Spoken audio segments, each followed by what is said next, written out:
Terima kasih semuanya sudah bergabung ke platform ini, dan terima kasih kepada Laura dan Juan dan Abi yang telah menyediakan platform ini. Terima kasih kepada Asti, Duha, dan David yang juga sudah hadir.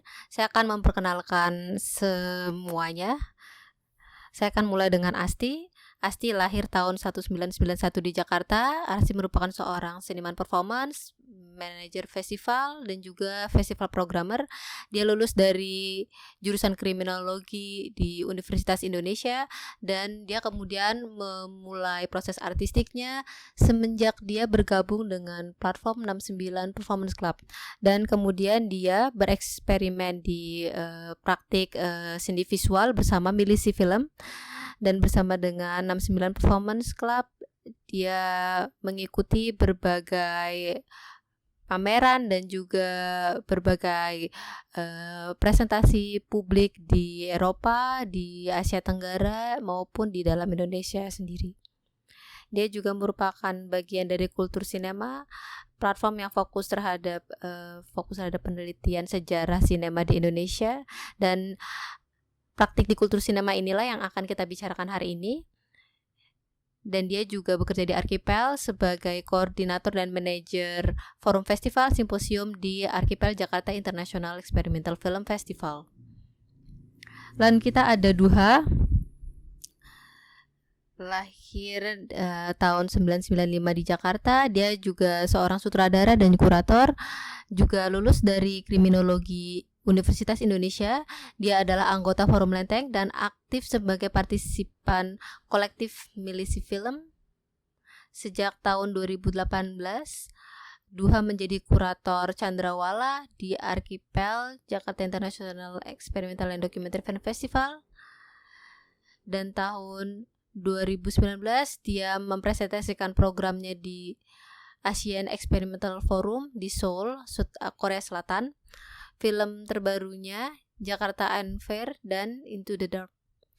Dan kemudian bersama kita David Darmadi adalah sutradara dan editor dari Kota Padang, Sumatera Barat, Indonesia. Filmnya telah ditayangkan di berbagai film festival di kancah internasional. Film terbarunya berjudul Diary of Cattle yang berbicara tentang eksperimental visual. Film ini ia sutradari bersama Lydia. Dan film ini juga sempat mengikuti Dogs by the Sea. Saya senang sekali bersama Anda semua di presentasi kita hari ini. Saya ingat bahwa saya bertemu Anda semua pada saat itu kami ada di konferensi film di Berlin.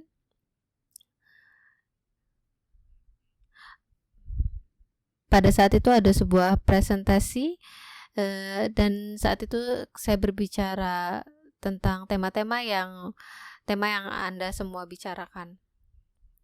Dan saya menyadari bahwa saya belum memperkenalkan diri saya sendiri. Saya juga seorang sutradara dan antropolog. Saya melakukan penelitian selama beberapa tahun di Indonesia.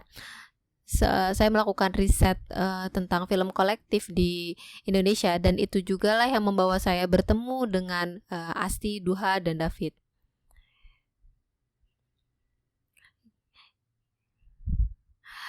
Saat apa yang saya bicarakan di United Screen dan tentang konteks yang ada di Indonesia sebetulnya cukup mirip.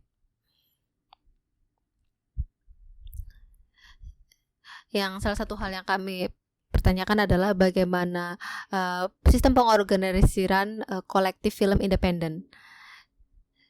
Saya akan sedikit memberikan pengantar, lalu akan memberikan kesempatan untuk Anda semua berbicara.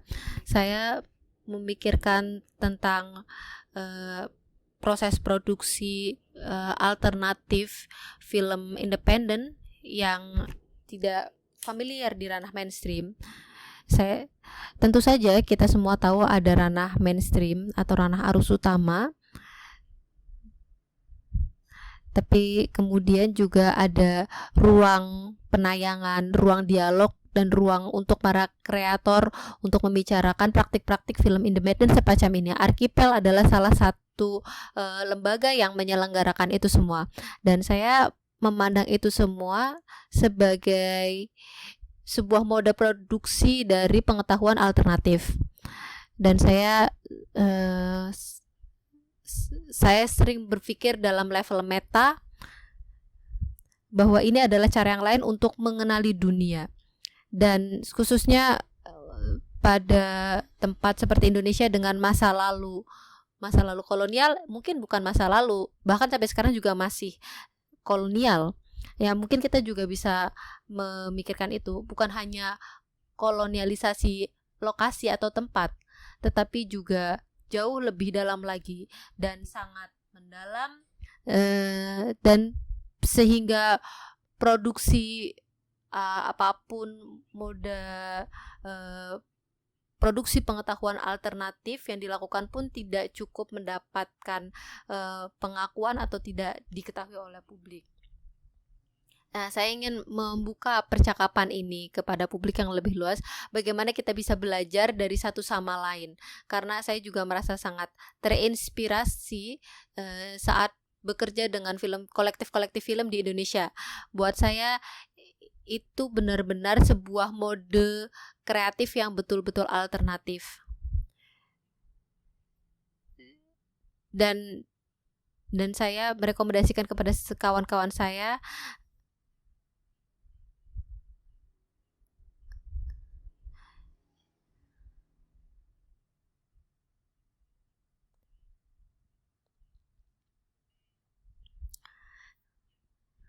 dan ini juga terhubung dengan pertanyaan lain yang telah saya pikirkan dalam disertasi saya tentang United Screen. Saat ini kita ada di platform ini yang diorganisir oleh ide tentang produksi teknologi. Bagaimana ini bisa membantu menumbuhkan dan merawat komunitas. Di Rushes yang sebelumnya sering sekali dibicarakan tentang platform-platform terkait dengan pandemi di luar dari sistem kapitalisme. Saya juga sering memikirkan itu, apakah tata bahasa untuk proses pembuatan hubungan antar manusia di luar mode kapitalisme ini. Tapi di saat yang sama sepertinya ini sangat sulit sekali membuka kemungkinan praktik kolektif dan komunitas dan alternatif di luar dari sistem kapitalisme. Saya juga sering membicarakan itu juga setelah saya selesai meneliti dari Indonesia. Saya sering membicarakan ini di Berlin, di Bangkok, dan lain sebagainya. Saya senang sekali membicarakan bagaimana praktik-praktik komunitas ini sebagai praktik alternatif mode produksi pengetahuan. Dan saya akan memberikan ruang untuk berdiskusinya kepada Anda semua. Silakan. Ya, mungkin kita bisa memulainya dari Duha. Duha akan bercerita sedikit tentang sejarah Archipel dan kemudian akan melanjutkan konten dan konteksnya. Karena mungkin beberapa dari Anda belum pernah mendengar tentang Archipel atau Indonesia. Jadi kita akan coba mendengarkan latarnya dari Duha Ramadhani.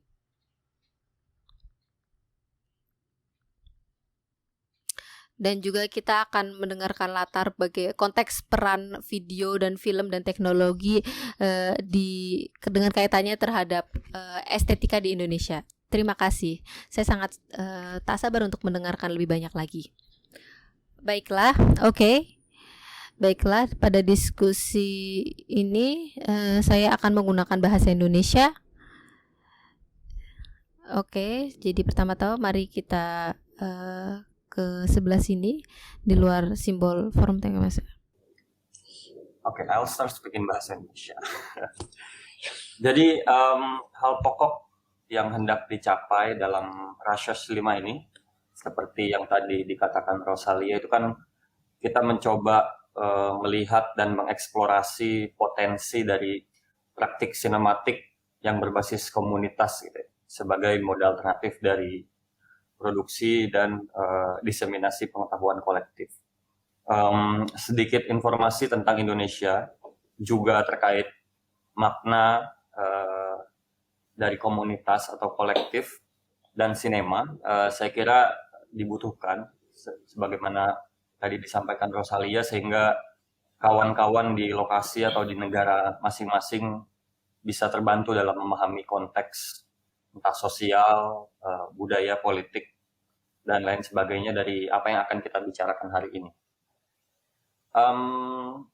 Saya sendiri lahir di Jakarta ya, tahun 1995, 3 tahun sebelum terjadinya apa yang disebut dengan reformasi atau Reformation, Indonesian Reformation, semacam penanda berakhirnya rezim otoriter Orde Baru ala Soeharto.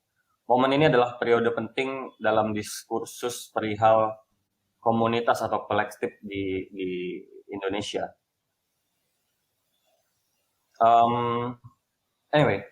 Indonesia dulunya Hindia Belanda, secara geopolitik masuk dalam kategori dunia ketiga gitu ya. Negara yang syarat akan kolonialisme dan imperialisme Eropa, khususnya oleh Portugis, Spanyol, Prancis, Inggris, Belanda, dari VOC sampai ke kerajaan, kemudian Jepang hingga tahun 1945 sampai 1950. Kemudian dalam kaitannya dengan sinema, menurut risetnya Daphna Rupin gitu ya, masih dalam situasi terjajahlah untuk pertama kalinya gambar bergerak, dalam hal ini sinematograf, temuan Lumière bersaudara itu diputar di Hindia Belanda, tepatnya pada tahun 1896, hanya setahun setelah dia diputarkan di Paris, Prancis pada 1895. Nanti Asti akan bahas lebih jauh tentang ini. Kemudian balik lagi ke reformasi 1998, tak kurang dari 33 tahun sebelumnya Indonesia dihegemoni oleh ideologi pembangunan ala Orde Baru yang pro investor. Satu hal yang lantas berkait-kaitan dengan persoalan krisis sosial, krisis budaya, krisis ekologis, krisis ekonomi, dan lain sebagainya. Dan untuk yang terakhir sebetulnya pernah ada fenomena menarik gitu.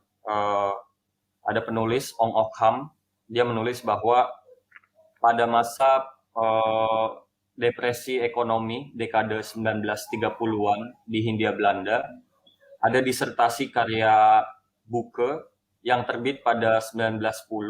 Dia menawarkan teori dualisme.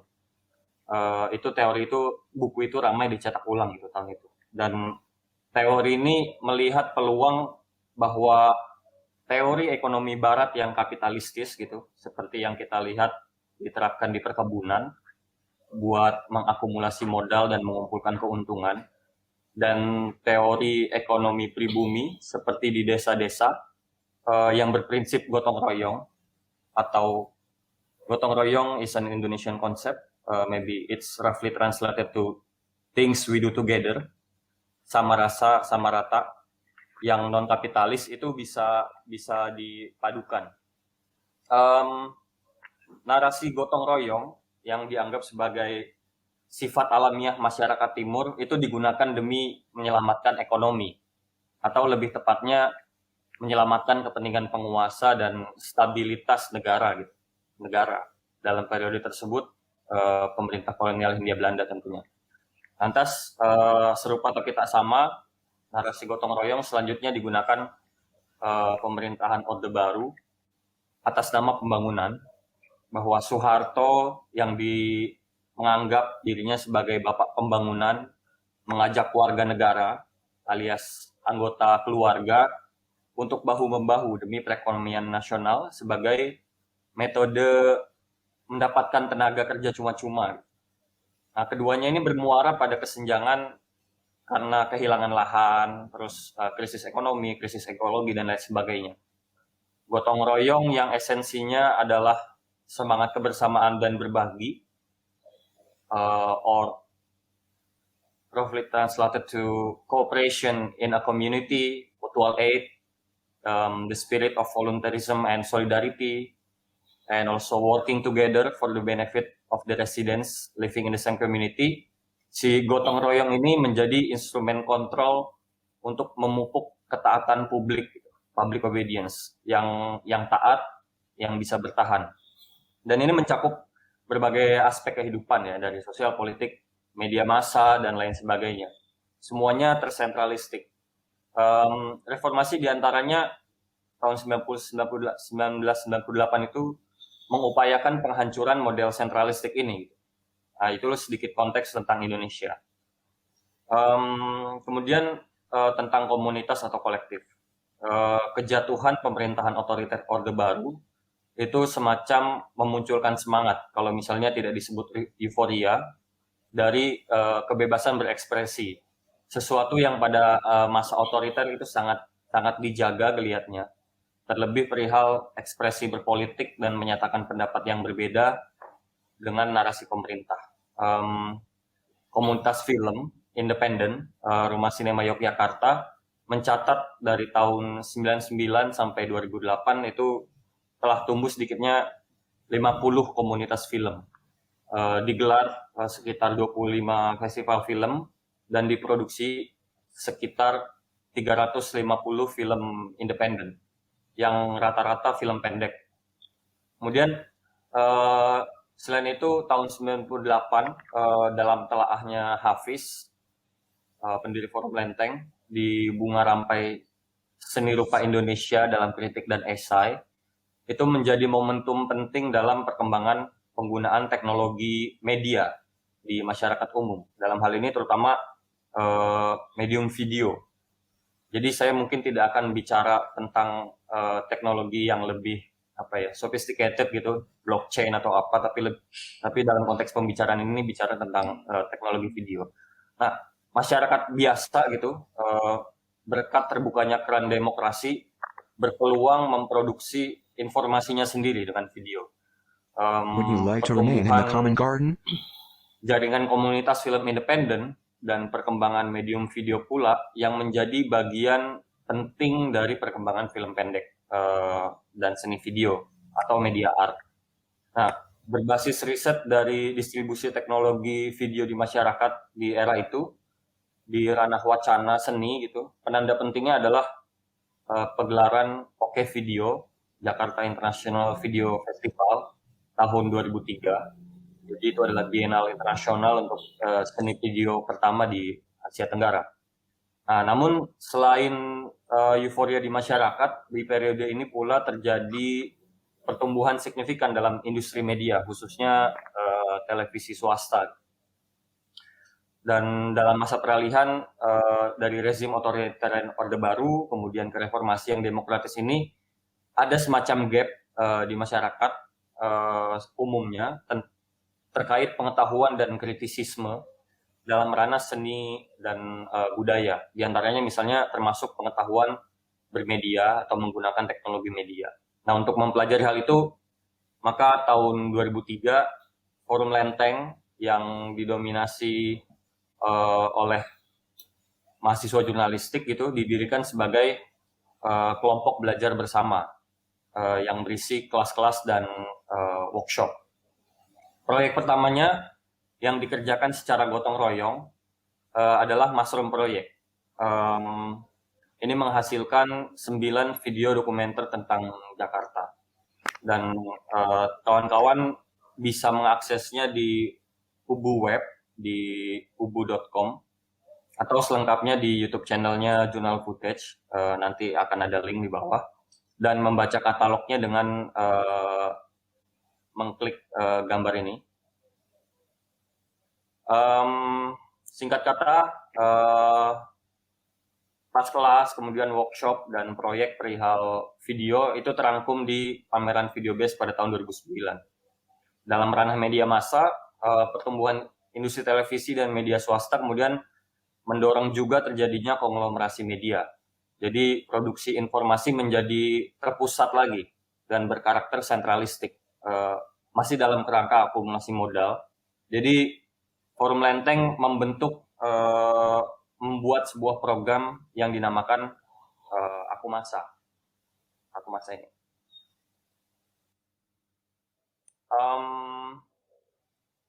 Di Aku Masa ini kita punya 4 fase. Yang pertama itu media literasi, kemudian sebuah program yang pemberdayaan media yang berkaitan dengan persebaran masif teknologi kamera video yang memungkinkan produksi informasi berbasis komunitas atau mungkin lebih dikenal sebagai citizen journalism gitu.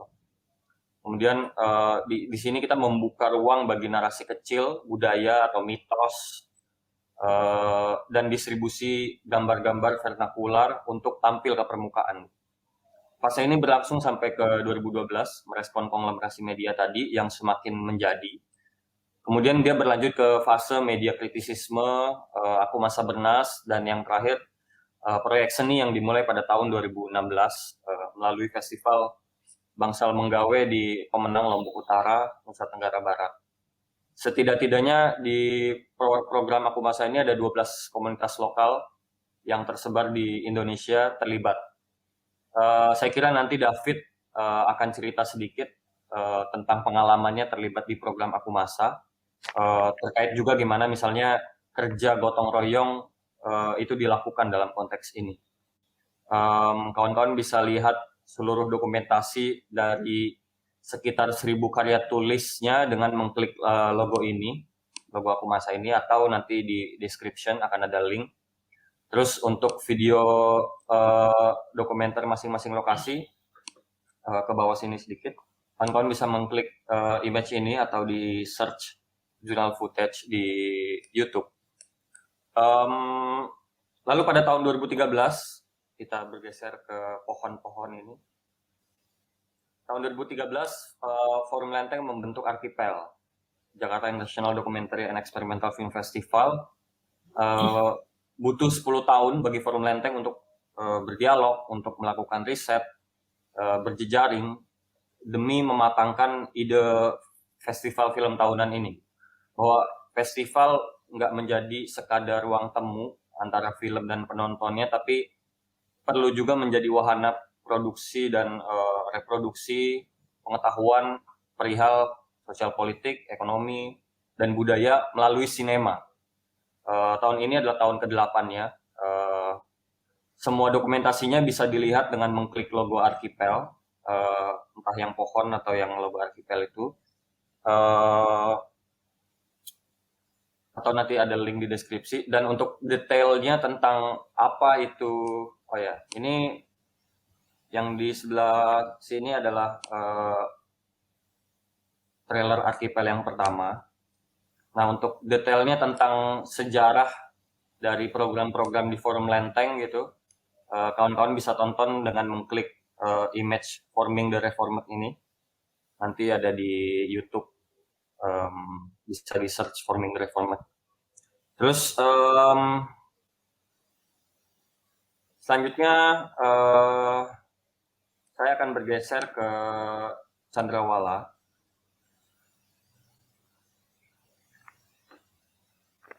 Chandrawala ini program yang saya kuratori di Archipel. Dimulai pada tahun 2016. Film David yang berjudul Jembatan Sibuk nanti akan ada di presentasinya atau di ceritanya dia, itu jadi salah satu film pertama yang dikurasi. Semua pengantar kuratorial serta latar histori mengapa Chandrawala dibentuk bisa diklik di gambar yang ini. Silakan diklik di sini atau link di deskripsi. Buat Archipel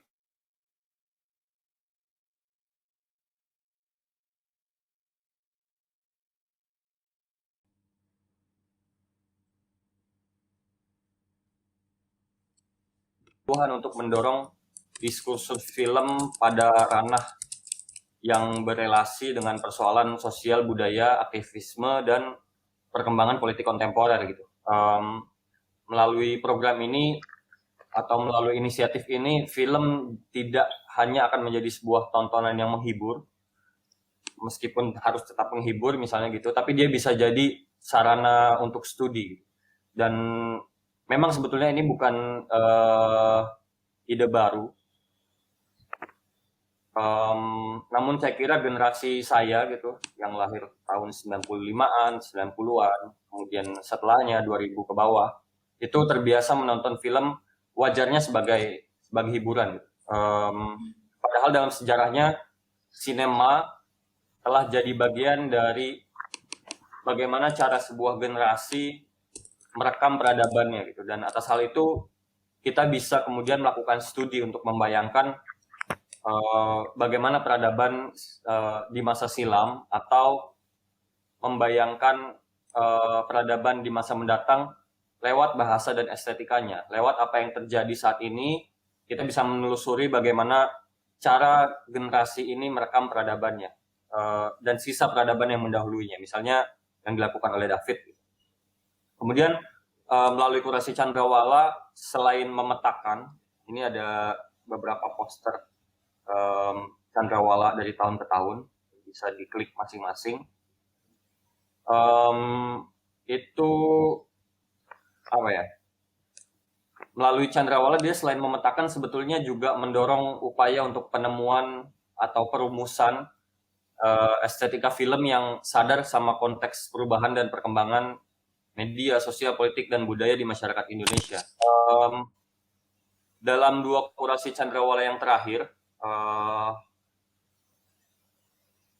ada di sini, yang terakhir ini, itu saya lebih fokus menaruh perhatian pada film-film yang cukup gamblang dalam artian verbal, ada di dialog segala macam, itu berbicara tentang politik sampai sosial, misalnya politik identitas, ada fundamentalisme agama, ada kejahatan HAM masa lalu, terutama saat Soeharto mengkudeta Soekarno gitu, dan membantai bagian dari Partai Komunis Indonesia atau orang yang tidak Partai Komunis Indonesia tapi dianggap menganut paham komunisme gitu. Dan dalam Chandrawala tahun ini di Twilight Zone di sini, itu saya mencoba untuk paparan Twilight Zone-nya nanti kawan-kawan bisa menonton wawancara Oti di sini di YouTube juga, an interview with Oti Widiasari, ada link di description. Itu ternyata dari film-film tahun ini saya mencoba melihat kualitas visualnya dan eksperimentasi apa yang ditawarkan gitu. Dan ternyata dari film-film yang bagi saya paling berkualitas dari submisi di tahun ini, itu semuanya berbicara tentang lanskap. Mereka tidak berpusing-pusing dengan cerita misalnya, lebih seperti rekaman dari apa yang ada di keseharian dia atau apa yang ada di lingkungan sekitarnya atau di hadapan pembuat filmnya. Jadi saya pilih 4 film, dari telaah terhadap 4 film ini serta diskusi dengan Oti sebagai ketua selektor mendorong saya untuk membahas tentang ide tentang kematian sang pengarang. Kurasi di tahun ini, channel tahun ini, bisa diklik image-nya, itu tentang lanskap dan kepengarangan. Untuk membaca persoalan gaya pembuatan filmnya, saya coba ingat-ingat lagi sejumput sejarah film gitu. Kemudian untuk membahas lanskapnya sendiri, saya mengunjungi lagi bacaan-bacaan tentang seni rupa. Keduanya lebih berfokus di Indonesia karena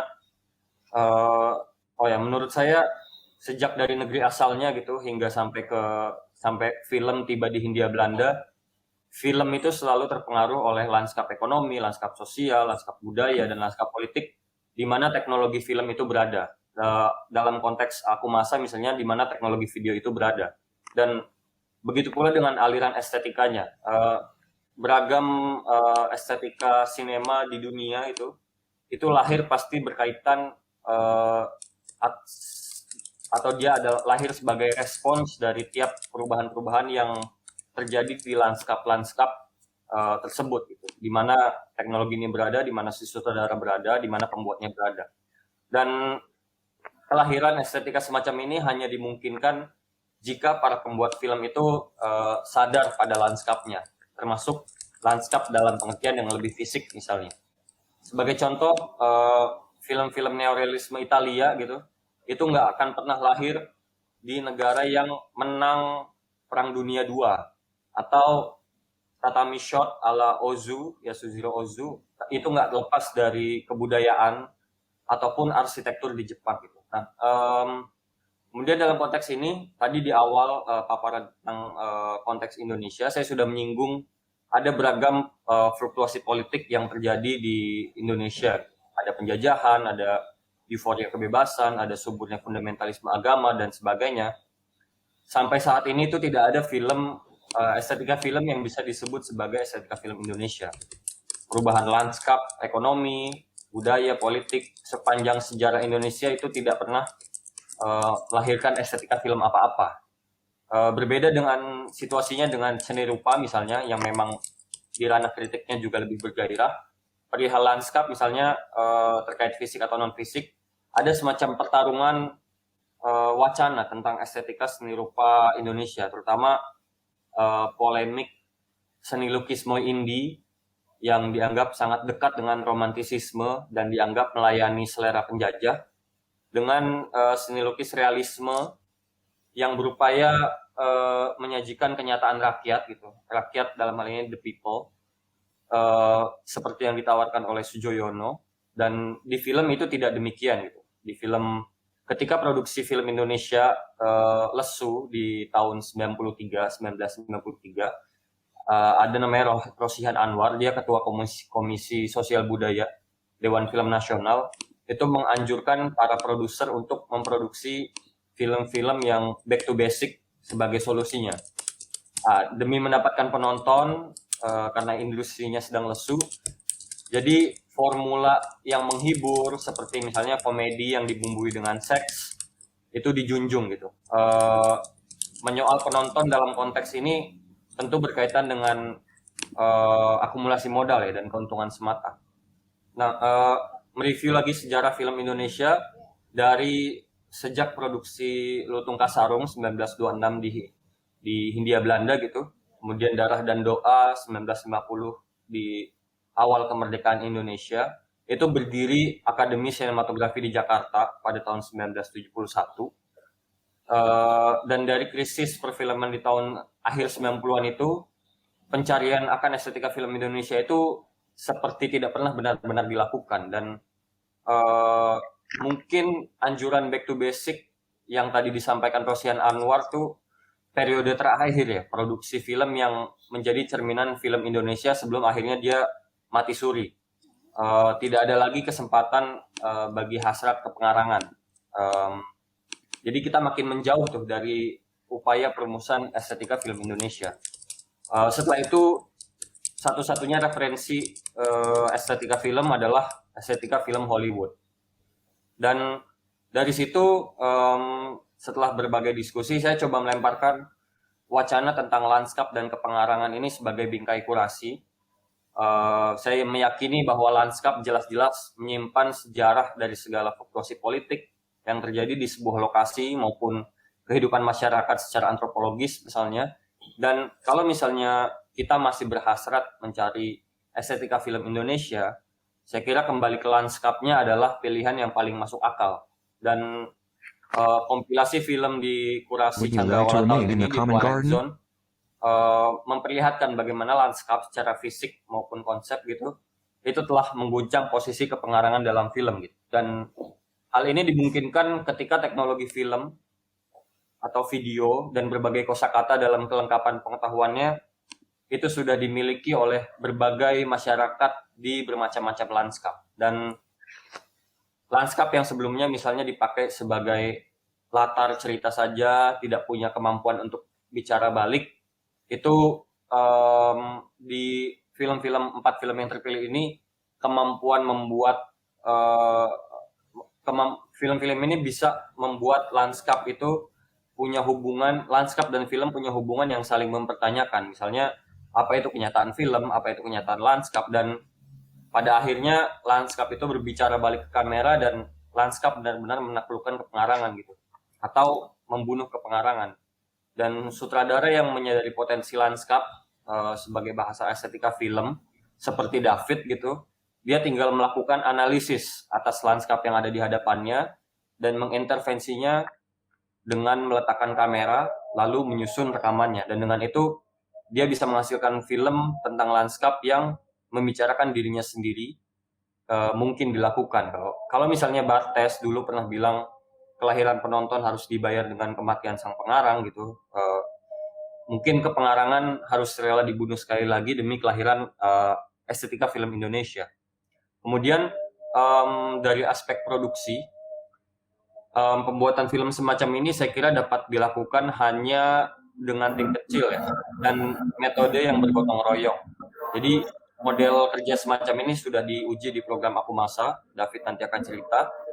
Bahkan mungkin tidak perlu sutradara gitu, warga biasa bisa melakukannya, dan mereka lah yang sebenarnya paling mengenal lanskap di sekitarnya gitu. Logikanya adalah logika pemberdayaan media atau pemberdayaan teknologi. Motif produksi ini tentu tidak mencari keuntungan kapital ya, tapi memproduksi atau mengangkat pengetahuan, terutama narasi di dalam versi rakyat gitu, the people, narasi pinggiran di wilayah-wilayah vernakular. Saya kira ini dapat dipraktikkan di berbagai tempat ya oleh siapa saja secara gotong royong atau kolektif.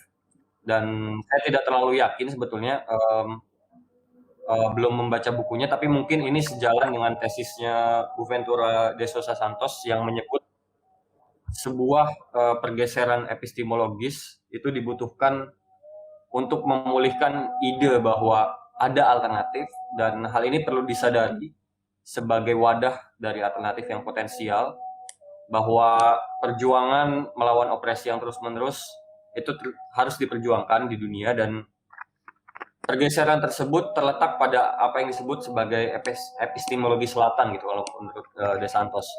Tesis utamanya, kalau misalnya kita harus mengubah dunia, mengkritisi apa yang dilakukan oleh kapitalisme atau neokapitalisme, neoliberalisme, itu kita selain mengubah dunia harus secara konstan mereinterpretasikannya melalui produksi film, melalui produksi video, karena sebagaimana perubahan itu sendiri, reinterpretasi atas dunia adalah usaha kolektif yang perlu dilakukan bersama-sama. Mungkin itu dulu yang bisa saya sampaikan, Rosalia.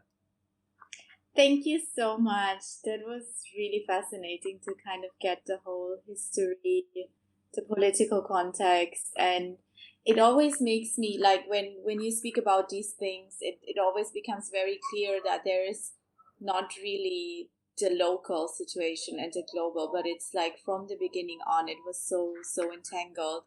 And yeah, I learn a lot from thinking about where this kind of Indonesian film aesthetics is coming from, and also how it's still something that is up for grabs and constantly in negotiation with the context. And yeah, I like when you said that there are alternatives, and I'm really happy that now we have David. And yeah, I'm super happy because I think it's good, like you kind of enter the film community's ecosystem from different, like you are more on the organizing side, but also a filmmaker. But David was part of like one of his like he joined one of the workshops, I think, or several, and so it was an ongoing relationship. And then one of his films was screened, and now we're gonna talk about like one of his films. Yeah, so David. Yeah, so I'm super happy that we also have David with us today, because he's kind of coming from the same ecosystem but from different positionality. And I think you have been involved with Archipel and Forum Lenteng over a couple of workshops that you did, and also you did a film that was selected and screened in the Chandrawala. So we are very excited to hear more about the film that you did, but also your practice more in general, and how you came to filmmaking and all of these things. Yeah, so thank you so much for being here and taking time to talk to us. Uh, halo, halo. Ya, halo. Yeah, Thank we can you, hear you Rosalia. now. Yes. Saya bisa mulai sekarang? Ya, bisa Bisa. mulai bahasa Indonesia Oke. aja. Oke, go. Kalian bisa ikutin saya ke atas. Ya, Follow me. oke. Aku Masa. Don't too fast, David. Oke. Terima Oke, kasih. ya. Terima kasih Rosalia. Perkenalkan, saya David Darmaji. Saya seorang pembuat film berbasis tinggal di Padang, Indonesia. Untuk perkenalan awal saya perkenalan awal saya dengan film atau video itu mungkin kelas 5 SD ya. Jadi ketika itu sekitar saya umur 12 tahun, ketika itu saya menonton sebuah film oleh tetangga saya, itu dia memutarnya pakai sebuah laserdisc. Dan film yang diputar kita itu adalah film perang, dan mereka pakai loudspeaker yang cukup besar dan suaranya cukup kuat ya, sehingga ketika saya menonton itu saya seperti masuk ke dalam. Dan selama 1 tahun saya terus menunggu mereka untuk tetangga saya untuk memutar film. Mungkin di situ awal ketertarikan saya untuk masuk lebih jauh lagi belajar tentang film. Tapi kalau secara pengetahuan dan secara disiplin ilmu, saya mulai belajar film dan video itu ketika saya sudah mulai masuk kuliah. Itu tahun 2007. Nah, setelah setahun saya kuliah, barulah di situ saya mulai berkenalan dengan namanya Aku Masa. Jadi ketika 1 tahun itu saya mulai mendirikan sebuah komunitas film, itu namanya Sarweh. Dan Forum Lenteng datang ke tempat kami, dia mencoba untuk menawarkan sebuah program, yaitu Aku Masa tadi. Nah, kalau misalnya dilihat dari kampus saya itu baru tahun 2006, jadi di situ saya juga bisa kayak melihat sebagai awal mulainya banyaknya produksi film di yang tidak tersentral di Jakarta. Nah, dan Aku Masa datang, dia membawa sebuah semacam konsep video yang menurut saya cukup menarik, di mana pengetahuan atau film yang dipahami itu adalah sesuatu yang bercerita. Dan ketika proses, saya cukup kaget dengan apa yang mereka tawarkan. Mereka mencoba memperkenalkan kami film-film seperti Man with DV Camera, None of the Not, dan rekaman-rekaman Lumiere yang ketika itu ketika saya kuliah saya belum tidak dipertontonkan dengan film itu. Mungkin saya bisa pahami, mungkin ini jurusan saya juga jurusan baru, masih berumur 1 tahun ketika saya baru masuk kuliah. Dan kemudian jika bicara tentang komunitas film pada tahun itu, tahun 2007, kalau untuk di kota saya sendiri mungkin tidak begitu banyak ya. Bisa dihitung dengan jari, ada sekitar 5 komunitas kalau saya tidak salah. Tapi kalau lihat dari jumlah produksi, itu lebih banyak dihasilkan dari kampus sebenarnya. Dari kampus tempat saya kuliah. Nah, dan itu kita sudah mulai menggunakan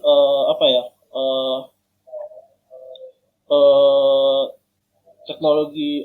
Kita menggunakan video untuk membuat film, tapi pemahaman akan video itu masih belum begitu banyak sih ketika itu. Dan kalau bicara soal kecenderungan dari estetika ketika teman-teman bikin film, sebenarnya film yang dipahami adalah bagaimana membuat sebuah cerita dan kemudian ia diwujudkan dengan menggunakan perangkat teknis yang itu video tadi dan dengan komputer editing. Nah, cuman ada yang cukup menarik sih sebenarnya ketika itu pemahaman produksi film yang dianggap serius oleh teman-teman itu adalah produksi film fiksi. Karena produksi film fiksi itu dikerjakan secara banyak orang, terus persiapannya cukup banyak, sedangkan produksi film dokumenter kan itu bisa dikerjakan oleh satu orang. Nah, secara praktik produksi dokumenter ini dianggap seperti tidak serius. Jadi ada semacam kayak pemikiran yang berkembang ketika itu.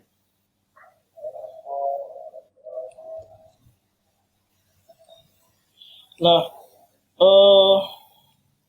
saya kembali lagi ke Akumasa dan Sarue. Jadi dalam ketika itu Would you like to remain in the ketika kita common garden? membuat film sih sebenarnya kita tidak pernah berpikir tentang bagaimana strategi distribusi, bahkan belum sampai ke sana. Dan yang penting kita setidaknya kita bisa bikin film dan itu bisa diputar untuk orang banyak. Nah, ketika kita bikin Akumasa, menariknya adalah mereka juga mulai memperkenalkan ke kita tentang bagaimana untuk sebuah distribusi dari yang karya yang dibuat itu. Tapi pada waktu itu, sedangkan untuk video Akumasanya itu masih dipegang sama Filmlenting sih ketika itu. Dan saat pemutaran, ada yang cukup menarik ketika kita sedang melakukan pemutaran perdana untuk karya-karya Akumasa ini. Kalau ketika itu kita mencoba untuk melakukan promosinya dengan kita dengan membawa toa, terus kita pakai mobil pickup, kita keliling kampung untuk mengumumkan bahwa ada pemutaran video di bioskop karya. Kita mutar di bioskop karya, itu salah satu bioskop tua yang ada di Padang Panjang. Dan hasil ketika pemutaran itu penontonnya sangat ramai sekali. Dan salah seorang dari projectionist-nya itu ada Bapak Pak Udin, dia sudah sangat tua, dia menangis melihat penonton yang ramai karena sudah dalam beberapa tahun kebelakangan dia tidak pernah lagi melihat penonton ada di situ. Nah,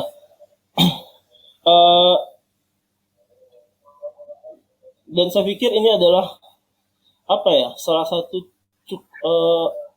untuk melihat lagi bagaimana produksi film yang tidak tersentral di Jakarta gitu. Maksudnya di situ saya melihat sebuah kayak penyebaran di kota di luar Indonesia, bagaimana film itu diproduksi oleh mereka sendiri dan kemudian diputar, mereka mengadakan pemutaran sendiri dan diputar untuk masyarakat yang ada di situ gitu. Nah, ini cukup menarik sih menurut saya, praktek yang dilakukan oleh Filmlenting dan Akumasa ketika itu. Dan setelah rentang waktu yang cukup lama, bisa ikut saya ke sini, ke video.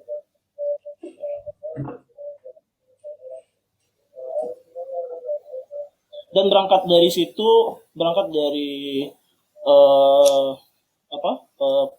video-video Akumasa, saya melihat ada semacam kayak kemungkinan bahwa bagaimana video itu kita bisa merekam tidak hanya untuk membuat sebuah film, tapi kita juga bisa untuk merekam sebuah pengetahuan dan kebudayaan dan sosial dari masyarakat setempat.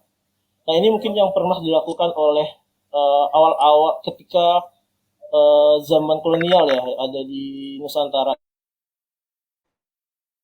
ini. Itu kalau kita film, nah saya melihat kayaknya ini saya juga bisa melakukan itu gitu. Tapi akhirnya saya mencoba membangun sebuah gagasan untuk membuat video arsip dengan merekam aktivitas keseharian masyarakat di kota saya. Ini ada beberapa video yang sudah saya buat. Ada tempat membuang sampah, dan kemudian ada kilangan tebu, dan ini ada jembatan Sibuk.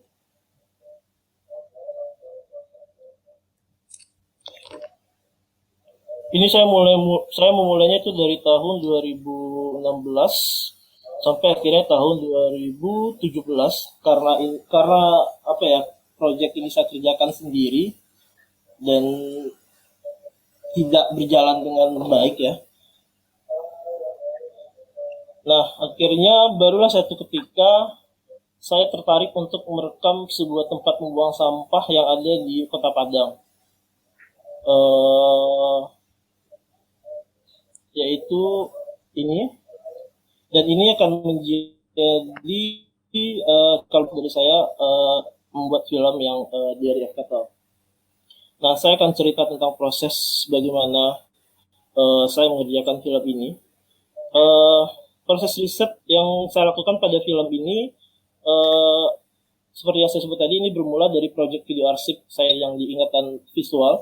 Jadi sejak tahun 2016, kita merekam aktivitas yang ada di Kota Padang. Barulah di pertengahan 2017 ini saya pergi ke tempat membuang sampah, dan saya menemukan suatu hal yang cukup kaget, yaitu adalah saya melihat banyak sapi yang hidup di sana. Ketika itu saya tidak coba untuk buru-buru untuk membuatnya menjadi video pendek. Akhirnya saya mencoba untuk melakukan riset terus selama 5 bulan. Saya mempelajari apa yang ada di sana, dan sampai akhirnya saya iseng gitu mencari pendanaan untuk bikin film. Saya menemukan ada namanya program IFDEN. Nah, di sini saya coba mendaftarkan, yang ketika itu target saya cuma hanya sekedar untuk mendapatkan uang, lalu saya bisa bikin film. Jadi pemikiran saya masih ketika itu masih di situ gitu. Jadi tapi yang terjadi adalah di luar ekspektasi saya. Film ini malah menjadi satu film yang penting untuk dibicarakan masalah isu lingkungan, dan juga film ini juga beredar di beberapa sirkuit festival di Indonesia dan internasional, dan juga masuk di artikel yang Chandrawala yang tadi dibicarakan sama Duha. Nah, dari program ini sih, dari program dan mulai dari DLF ini, saya baru mulai belajar melihat lagi bagaimana sih sebuah strategi pembiayaan, strategi distribusi untuk membuat sebuah film. Kalau saya coba bandingkan dari sebelumnya kerja yang saya lakukan di komunitas dan sampai sekarang, akhirnya saya melihat bahwasanya produksi film independen dan komersial itu sebenarnya sama sebenarnya. Dalam artian kita juga harus berpikir untuk mencari pendanaan. Kita harus berpikir untuk bagaimana film itu selesai diproduksi dan kemana distribusinya.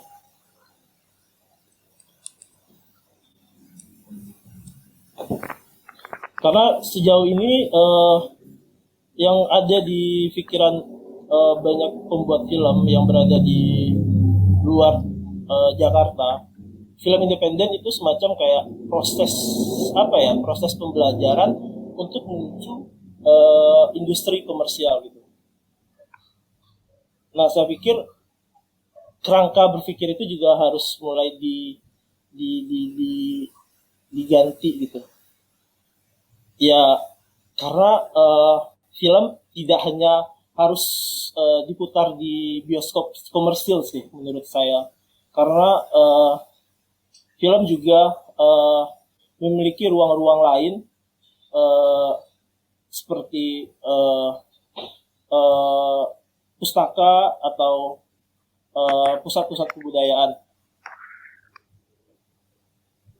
Jadi seperti itu. Ini ada foto-foto saya, foto-foto ketika saya melakukan produksi di RF Kettle. Nah, saya akan bicara lebih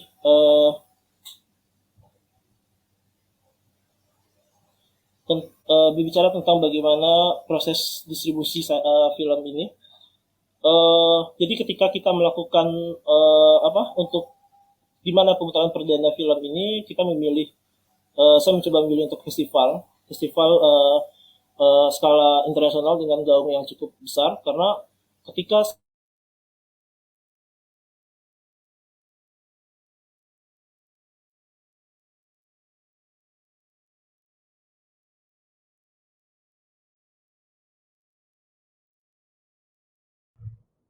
dan sih sebenarnya untuk mendistribusikan film ini. Nah, setelah itu kita juga mencoba mencari distributor-distributor di luar Eropa. Sekarang kita film ini dipegang sama salah satu distributor yang ada di Prancis. Lalu ada satu lagi ketika setelah tahapan distribusi yang harus dicapai oleh film dokumenter ini, yaitu adalah kita bicara pada impact dari film ini.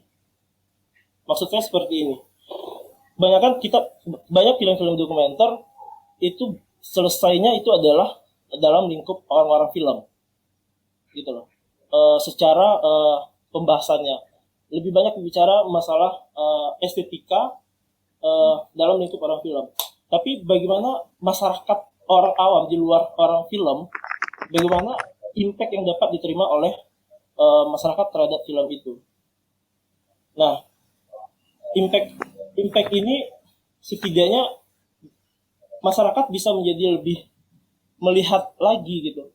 Sebenarnya apa sih yang ingin yang seorang pembuat film itu, apa yang ingin mereka capai, yang mereka buat terhadap untuk orang banyak gitu. Nah, di doc ini kita mencoba untuk bicara isu lingkungan, dan kemudian kita mencoba untuk bagaimana orang-orang untuk bisa mengurangi pemakaian plastik dalam hal ini.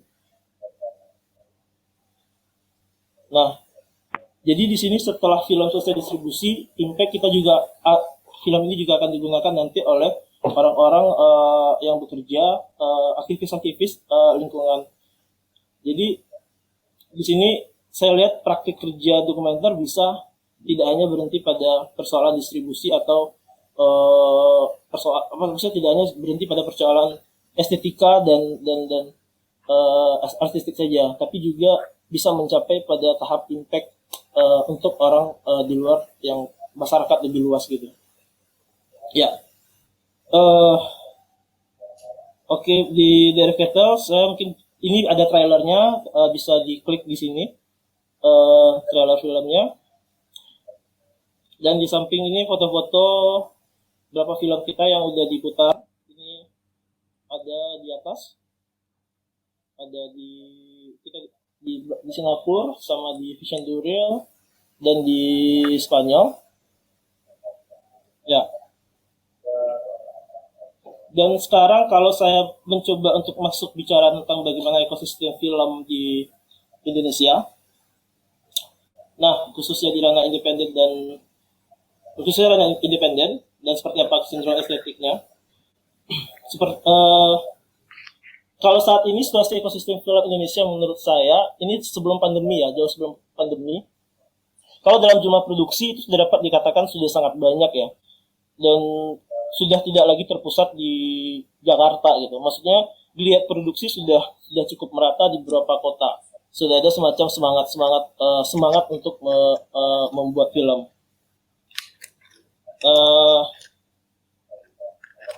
Nah, lalu ketika produksi film sudah merata dan maksud saya di ranah independen, saya ingin melihat bahwa ranah independen dan komersial ini tidak menjadi sebuah gap gitu loh. Mereka harus sama. Maksudnya seperti ini. Kendala dari pembuat film independen adalah mereka belum bisa untuk menghargai, mengapresiasi dirinya sendiri secara dibayar secara profesional. Jadi maksudnya gini, produksi film merata di luar Jakarta, tapi produksinya ya udah bikin film, ada uang bikin film gitu. Tapi sedangkan saya sendiri sebagai pembuat film, ketika saya memutuskan membuat film, uh, saya juga berpikir bahwa saya juga harus dibayar secara profesional. Dan juga pembiayaan film harus dilakukan secara ideal. Nah, itu masih menjadi kendala menurut saya di beberapa komunitas film. Gitu. Nah, sedangkan untuk persoalan estetikanya, ini dari beberapa film yang saya tonton, film-film Indonesia masih dia bergantung pada struktur penceritaan sih menurut saya. Struktur penceritaan yang ya kalau kita lihat tradisi dari sinema Hollywood klasik, struktur 3 babak masih menjadi sangat kuat. Buat saya tidak masalah untuk struktur penceritaan, tapi ada yang lupa bagi mereka gitu. Mereka lupa untuk mengolah kembali struktur 3 babak yang sudah mereka buat untuk diolah kembali dengan konsep berpikir secara estetika, yaitu secara mise-en-scène, sinematografi, editing, dan audionya.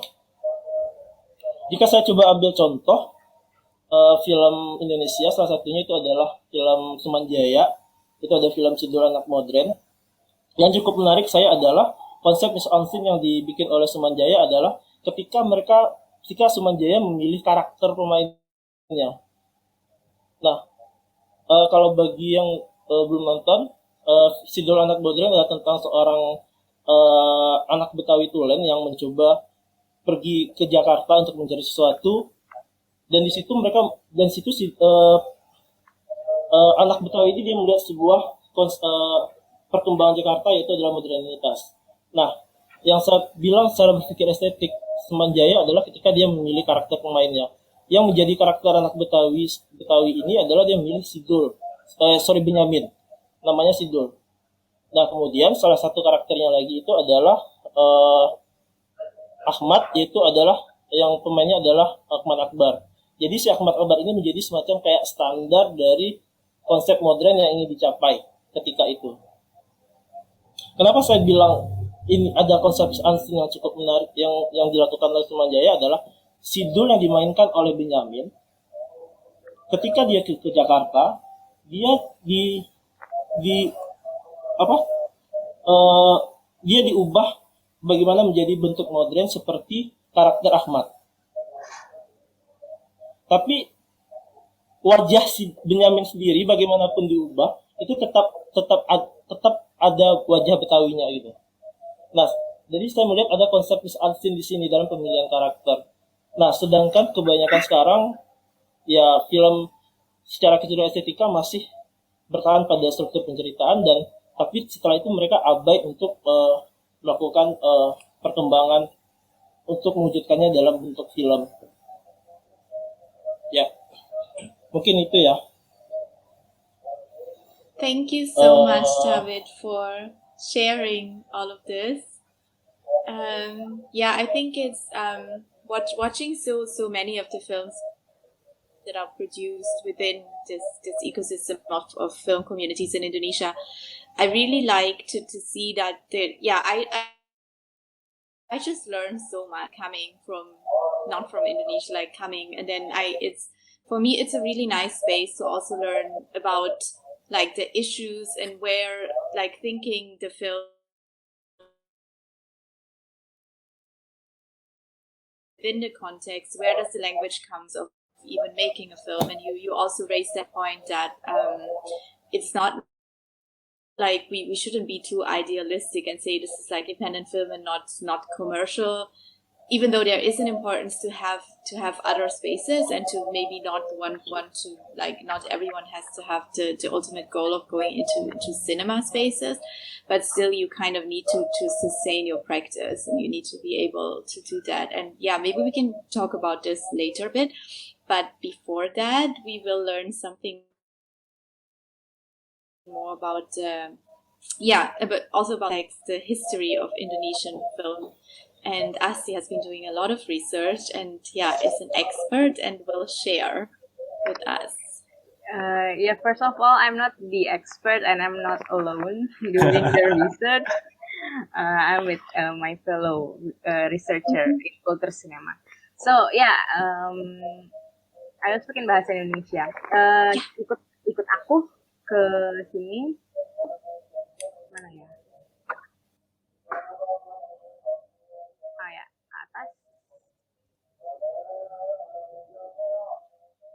Oh ya, di sini.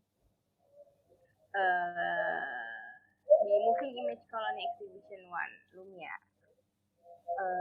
Ya, jadi saya sendiri itu jadi bagian dari Periset Kultur Sinema itu sejak 2019. Tapi sebenarnya sebelum itu di tahun 2018 itu saya sudah menjadi manajer di Kultur Sinema. Jadi ya sejak itu saya kemudian involved menjadi perisetnya. Jadi Kultur Sinema sendiri itu adalah salah satu dari program Archipel Jakarta International Documentary and Experimental Film Festival. Kultur Sinema diketuai oleh Mahardika Yuda sebagai kurator, dan di sini kami berusaha mencari tahu gitu gimana sih penyebaran teknologi sinema itu mempengaruhi kehidupan kita gitu. Lalu juga saat sinema udah masuk dan berkembang di Indonesia, gimana sinema menjadi bagian dari kehidupan masyarakat di Indonesia gitu. Jadi itu kita berusaha mencari tahu itu. Dan tujuan dari Kultur Sinema itu sebenarnya sangat simpel, yaitu agar kami orang Indonesia itu dapat memahami dan kemudian dapat menulis sejarah sinema kami sendiri gitu dengan perspektif kami sendiri. Ada cukup banyak pertanyaan gitu ketika suatu arsip sudah kami dapatkan gitu. Misalnya kayak apabila arsip tersebut berupa teks, siapa sih yang menuliskan teks tersebut gitu. Lalu apabila arsip itu berupa objek visual atau audio visual, siapa yang melakukan perekaman gitu. Dan atas kepentingan apa sih objek tersebut direkam. Lalu kemudian saat arsip itu udah masuk ke lembaga arsip, apa kepentingan si lembaga arsip ini untuk melakukan pengarsipan gitu. Terus apa aja prosesnya sampai kemudian arsip ini bisa berakhir di muara lembaga pengarsipan tersebut. Ya saya mengobrol dengan pendiri Kultur Sinema Mahardika Yuda. Ia berkata bahwa hadirnya teknologi digital sebenarnya membawa berkah ya untuk kami gitu. Di periode analog atau katakanlah di periode sebelum tahun 2000, arsip itu sulit sekali untuk diakses. Nah, karena ada digital, ada internet, gitu. Sekarang kami jadi lebih mudah mengakses arsip, gitu. Dan dari situ kami berusaha memberikan penawaran lain terhadap penggunaan arsip dalam pameran. Poin berdirinya adalah bahwa arsip sebagai material faktual itu perlu dikaji lagi, gitu. Dan diinterpretasikan ulang, baik berupa bentuk maupun konteksnya. Kemudian dari arsip ini, tugas kami kemudian adalah bagaimana mengajak audiens untuk tidak pasif sebagai penonton, tapi juga kita lebih terlibat dalam pameran itu sendiri. Jadi bagaimana tubuh dihadirkan di dalamnya, bagaimana tubuh audiens bisa terlibat di dalam arsip atau karya-karya yang dipresentasikan itu. Nah, tema pertama yang diangkat oleh Kultur Sinema adalah sinema dalam jajahan. Moving Image Colony Exhibition yang pertama adalah Lumiere. Kami berusaha menyingkap bayi sinema. Jadi persebaran teknologi sinema di Asia dan Amerika Latin, kemudian di Afrika itu menjadi fokus pada program pameran ini. Salah satunya adalah menghadirkan bagaimana fantasi orang-orang Eropa terhadap wilayah jajahannya, khususnya ya di Hindia Belanda ya, melalui teknologi gambar bergerak. Merujuk pada penelitian yang dilakukan Daphna Rupin, teknologi itu tadi udah dibilang sama Duha, teknologi sinema masuk pertama kali ke Indonesia tahun 1896 oleh fotografer dan pengusaha penayangan keliling bernama Louis Talbot. Nah, ini lumayan mengguncang pandangan umum ya. Pandangan umumnya kan adalah bahwa film masuk pertama kali ke Hindia Belanda tahun 1900 dan negara yang memasukkan gitu. Nah, ini malah pihak swasta yang memasukkan ke Hindia Belanda gitu. Dan perekaman film ini mengikuti semangat zaman pada saat itu gitu. Banyak perusahaan film yang mengirimkan operator kamera ke seluruh dunia. Dulu belum ada sutradara ya, atau belum ada sineas gitu. Jadi orang yang bertanggung jawab mengoperasikan kamera disebutnya operator kamera. Nah, beberapa wilayah di Asia, Afrika, Amerika Latin itu masih jadi jajahan Barat gitu. Nah, karena itu kamera jadi semacam perantara dari obsesi orang-orang Barat untuk melihat wilayah jajahannya yang berada jauh di seberang pulaunya gitu.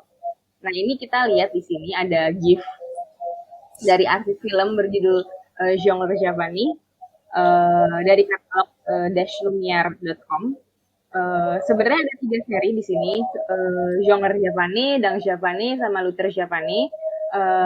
Dan operator kameranya pada saat itu adalah namanya Alexander Promio. Dia itu salah satu operator kamera di perusahaan film Lumiere gitu. Nah, dari Genre Javani ini kami pikir ini sangat menarik ya, karena ini film tentang Hindia Belanda, tapi perekamannya tidak dilakukan di Hindia Belanda gitu. Lokasinya itu adalah di Crystal Palace di Sydenham, yang menjadi lokasi pameran besar, The Great Exhibition, tentang industri, teknologi, budaya dari seluruh negara di dunia gitu. Dan Crystal Palace ini juga jadi jadi tempat pameran masyarakat budaya kolonial dari sejak tahun 1851, Human Zoo. Nah, oke, di sini ada dokumentasinya di YouTube ini, mungkin bisa diklik. Teman-teman bisa mengklik sendiri saja. Lalu kita jalan-jalan ke Kultur Sinema 2. Ke kanan. Ya, ini Moving Image Colony Exhibition the Second Between Fact and Fiction. Kultur Sinema 2 ini kami coba fokus pada pada situasi migrasi pengetahuan gitu melalui teknologi sinema dari Eropa ke Hindia Belanda gitu. Nah, di sini pengetahuan masuk ke Hindia Belanda, termasuk sudut pandang, termasuk persepsinya gitu, termasuk juga ilusi teknologi sinema ini. Nah, di tahun ini nih, di tahun 1890-an akhir hingga awal 1900, banyak film yang diimpor masuk dan ditayangkan di Hindia Belanda. Jadi ada konsekuensinya adalah film-film yang dibuat oleh George Méliès misalnya, itu udah membentuk sudut pandang masyarakat Hindia Belanda gitu dalam melihat bangsa Eropa dan Amerika. Juga sebaliknya, film-film tentang Hindia Belanda yang diproduksi di Hindia Belanda terus kemudian diputar di Eropa atau di Amerika, itu telah membentuk membentuk persepsi mereka akan masyarakat di Hindia Belanda gitu. Nah, sinema pada titik ini gitu sudah memiliki kulturnya sendiri gitu. Sudah dianggap memiliki kekuatan untuk menyingkap dimensi lain gitu, batas tipis antara fakta sama fiksi gitu. Dan batas tipis inilah produksi film digunakan untuk berbagai keperluan, kayak misalnya propaganda pemerintah kolonial, kemudian juga propaganda pemerintah kolonial. Terus kemudian juga ada di sini ada arsip yang disimpan di iFilm Museum Amsterdam. Isinya tentang sosialisasi terhadap program kolonial yang terangkum pada suatu koleksi. Ini tulisannya di sini saya tidak bisa bahasa Belanda. Katalognya Van de Kolonie Needs dan Goods Netherlands Indie in Belt 1912-1942 di iFilm Museum. Nah, di sini banyak dokumenter Moi Indie yang menampilkan beragam pemandangan, kemudian adat istiadat, yang terutama sesuai dengan imajinasi Barat dalam membayangkan Timur. Gitu. Nah, di luar produksi film-film dokumenter ini, ada satu film cerita pendek, ada satu film fiksi, ini si Mina ini.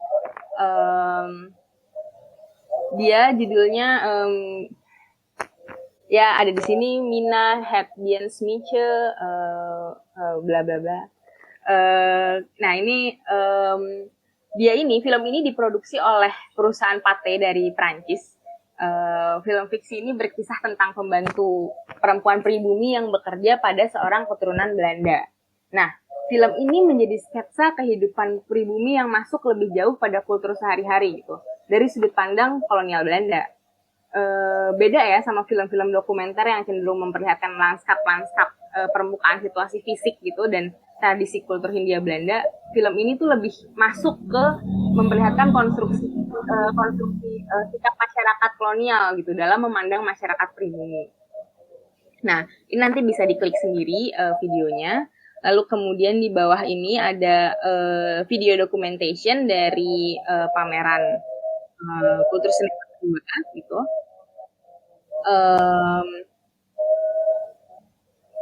Tempat pameran ini nanti kalau misalnya dilihat video-videonya, tempat pameran ini terdiri dari 2 lantai. Yang pertama itu penonton disuguhkan beberapa poster film, arsip koran, lalu layar-layar yang menampilkan foto-foto gitu, yang menggambarkan periode budaya menonton film pertama di Indonesia gitu. Dan kemudian di lantai kedua itu menyajikan periode awal produksi film di Hindia Belanda. Nah, uniknya di lantai 2 ini ada penempatan layar itu memungkinkan untuk pengunjung pameran untuk melihat gambar bergerak dari dua sisi, dari depan dan dari belakang gitu. Seperti layar tancap. Nah, itu menggambarkan realitas menonton pada saat itu, di mana orang Eropa nontonnya dari depan, kemudian pribumi nontonnya dari belakang gitu. Jadi nontonnya terbalik. Oke, kita kemudian jalan-jalan lagi ke kultur sinema ketiga, Capturing the Lights. Nah, ya ini, nah pada tahun 1900-an itu setelah gagasan sinema itu telah diserap oleh masyarakat di Hindia Belanda, sutradara Bumi Putra memberanikan diri untuk membuat film mereka sendiri gitu. Mereka memproduksi representasi diri mereka sendiri. Nah, pada tahun 1920-an hingga 1930-an itu menjadi periode awal bagaimana pengetahuan memproduksi gambar bergerak diserap oleh Bumi Putra, gitu, terutama kalangan orang kaya ya, yang lebih memiliki akses untuk membeli teknologi dari Eropa tersebut. Dan harus diingat, kata-kata Bumi Putra ini tidak merujuk pada satu ras atau suku tertentu, tapi pengertian Bumi Putra ini lebih ke orang-orang yang lahir dan tinggal di Hindia Belanda, lalu mengidentifikasikan dirinya sebagai bagian dari kelompok masyarakat di Hindia Belanda. Nah, pameran ini membagi dua kelompok produksi film. Pertama, film komersil, dan kedua adalah film yang diproduksi untuk rumahan non-komersil. Untuk film komersil di tahun 1930-an itu film-film fantasi siluman dan cerita-cerita dari cerita rakyat Tiongkok itu sangat populer di Indonesia gitu. Nah, orang-orang seperti Teteng Chun, Wong Brothers, Tan Choi Hock itu adalah para pemodal film di Hindia Belanda gitu yang juga merangkap sebagai pembuat dan mengkhususkan pada pasar penonton lokal gitu. Jadi film-filmnya menggunakan bahasa Melayu. Mereka bisa dibilang ini ya adalah pionir dari industri film di Indonesia gitu, karena mereka secara langsung bersaing dengan film-film impor gitu. Nah, di produksi non komersil itu ada produksi rumahan. Adalah seorang bernama Kui Zuan Liang, ini orangnya. Dia itu adalah seorang kepala laboratorium pabrik gula di Jatipiring. Beliau merekam sejak tahun 1926 hingga 1937 tentang keseharian keluarganya hingga situasi di pabrik gitu. Rekaman yang dilakukan Kui Zuan Liang ini adalah sangat berharga gitu untuk melihat bagaimana kultur di Hindia Belanda saat itu di luar dari apa yang digambarkan di film yang memiliki kepentingan komersil ataupun produksi kolonial gitu. Nah, film-filmnya juga menambah khasanah untuk melihat secara detail gitu gimana representasi kehidupan intim keluarga peranakan Tionghoa yang selama ini didominasi oleh representasi kehidupan orang-orang Eropa, khususnya Belanda yang menetap di Hindia Belanda gitu melalui film-film rumahan yang dibuat oleh mereka gitu. Oke, kemudian ini foto-foto dokumentasinya, videonya juga bisa dilihat di sini. Kemudian kita bergeser ke kanan.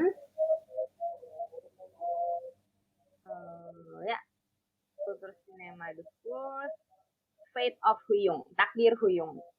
Di sini kita fokus pada seorang tokoh bernama Hinatsu Etaro, alias Haeung, yang kemudian berakhir namanya menjadi Huyung gitu. Ini cerita kehidupannya menarik. Dia dikenal sebagai Dr. Huyung.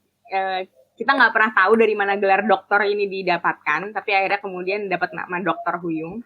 Nah, dia itu seorang Korea yang sempat tinggal di Jepang lama dan mengganti nama kemudian menjadi Hinatsu Eitaro. Dia bekerja di industri film di Jepang, lalu kemudian dia masuk menjadi tentara Jepang dan bekerja di bawah intelijen Angkatan Darat Bepan.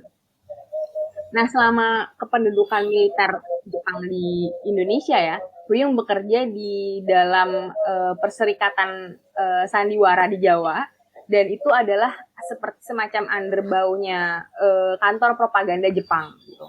Nah, di situ dia membuat film propaganda berjudul Calling Australia yang mengkisahkan bahwa tentara-tentara Belanda yang ditangkap oleh Jepang itu diperlakukan dengan sangat baik gitu. Lalu kemudian di masa revolusi Indonesia tahun 1945 sampai 1949 ia tetap tinggal di Indonesia, menjadi warga negara Indonesia, bekerja di bawah Kementerian Penerangan. Lalu kemudian ia terlibat di Berita Film Indonesia, gerakan yang mendokumentasikan berbagai peristiwa perjuangan revolusi. Ini Berita Film Indonesia nomor 3. Itu ada 3 seri ya, nomor 1, 2, dan 3. Di sini hanya nomor 3 yang saya tampilkan. Nah, kemudian kita langsung jalan-jalan saja ke Kultus 5. Ya,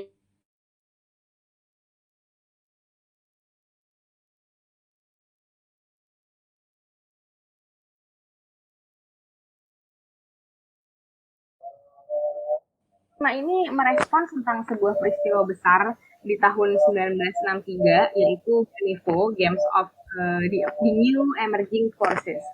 Latar belakangnya singkatnya itu adalah waktu itu Indonesia jadi tuan rumah Asian Games tahun 1962. Dan Indonesia tidak mengundang Israel dan Taiwan dengan alasan simpati terhadap Tiongkok dan negara-negara Arab. Nah, aksi ini diprotes sama Komite Olimpiade Internasional atau KOI, karena Israel dan Taiwan adalah anggota resmi KOI. Akhirnya KOI menangguhkan keanggotaan Indonesia dan Indonesia diskors untuk mengikuti Olimpiade musim panas 1964 di Tokyo. Akhirnya Soekarno membuat GANEFO ini. Dan sekadar pesta olahraga, GANEFO juga menjadi sebuah peristiwa kebudayaan gitu yang rencananya berlangsung 4 tahun sekali. Dan GANEFO tahun 1963 ini melibatkan 21 negara. Jadi menjadi pesta olahraga terbesar pertama di Indonesia. Nah, ide pameran ini selain menangkap peristiwa GANEFO itu adalah gimana kami ingin menangkap bagaimana medium film merekam tubuh-tubuh sempurna yang termanifestasi atlet di dalam olahraga tersebut gitu. Dari tubuh-tubuh itu kita bisa melihat bagaimana pembuat film mentransmisikan semangat nasionalisme dan anti-imperialisme gitu yang menjadi dasar juang perhelatan GANEFO tersebut. Ini kita coba ke bawah.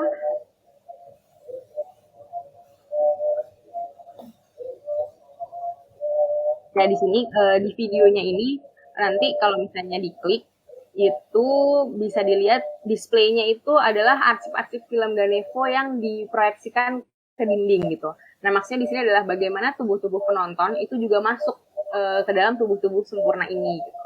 Nah, kalau misalnya yang kita lihat yang di sini, yang di YouTube ini ada lagu GANEFO. Ini ini adalah klip dari dari netizen. Jadi ini bukan YouTube-nya Forum Lenteng, bukan YouTube-nya Jurnal Food. Ini ada arsip dari netizen. Kami menemukan banyak arsip di YouTube dan kita bisa melihat banyak ya tersebar arsip-arsip di media sosial gitu. Dan ini adalah arsip pembukaan GANEFO dengan lagunya FIFA GANEFO.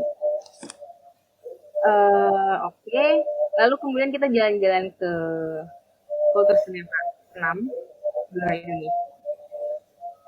Nah, pada Kultur Sinema 6 ini kami memanfaatkan arsip film sebagai arsip film berita ya, sebagai sumber sejarah dalam pameran gitu. Dan ini adalah usaha untuk melihat seberapa jauh film mampu menangkap sebuah peristiwa gitu, membentuk persepsi dan perspektif publik, serta elemen sinematik dan rupa apa sih yang terdapat dalam estetika bahasa sinema di Gelora Indonesia gitu.